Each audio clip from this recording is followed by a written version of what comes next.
What's going on, guys? We're coming at you today with an outdoor workout. I'm going to be voicing over a few parts of the lift. We're just gonna have fun. We're gonna take advantage of the beautiful sun up there. Yes, finally. After coming back from Arizona, the sun is very scarce up here, so we're taking advantage of every day we got. Throughout the workout, I'm gonna give you some substitutions. If you don't have battle ropes or dumbbells, we're gonna walk you through it. Enjoy.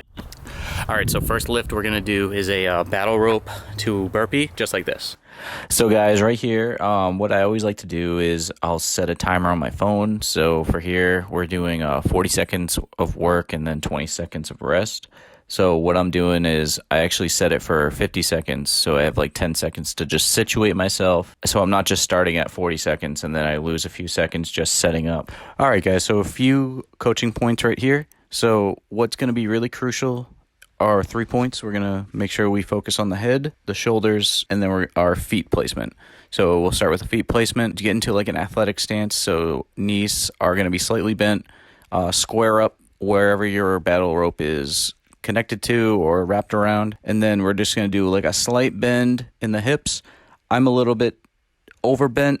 And then your head placement, you're just going to be looking straight ahead, not looking up. And then chest is going to be coming out. Try to keep a straight chest. Make sure you have a little bit of slack in the line. You don't want to be super tight. And just try to maintain good form. Do about 10 reps total. Count in your head 1, 2, 3, 4, 5, 6, 7, 8, 9, 10. So that's about 5 on each side. Then go down into the burpee, back up. Continue this for 40 seconds.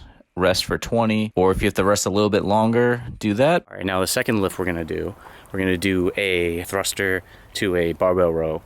But today we're going to use a cinder block as our dumbbells. So we're going to use this guy right here. Just having fun with it, you know? So check it out. Coaching points here: hips back, back flat, elbows tucked, pull to your hip. And then for the thruster, we're going to go down in a squat. Make sure your knees don't go over your toes and your knees don't buckle in. And you're just going to push up through just like as you would with the shoulder press or a push press.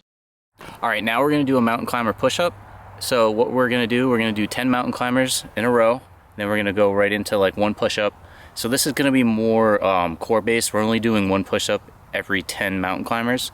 For mountain climbers, coaching cues here going to be high plank position as a start, and then you're going to stack your shoulders, elbows, and wrists, and all you're doing is bringing your knees to your chest, and then you're going down into a push-up. You're going to do this for 40 seconds of work and 20 seconds rest. Coaching cues here, same as the first battle rope exercise, and then just making big external circles going outward. Lastly, we're doing shoulder taps, starting in a high plank position, stacking shoulders, elbows, and wrists, and then you're just tapping opposite shoulders.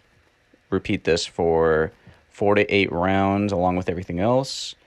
And that's the last workout, guys. Just like that, guys, 5 workouts hitting essentially your whole body, making it a few of them multi-joint movements, because multi-joint movements, you're going to get the most out of your lift. You're not just doing a bicep curl. You're not just doing a shoulder press. You're doing a thruster to a barbell row. So you're hitting different muscles with one exercise. So I hope you guys like this. More coming at you soon. Like I said, just keep having fun with it, and we'll be back soon.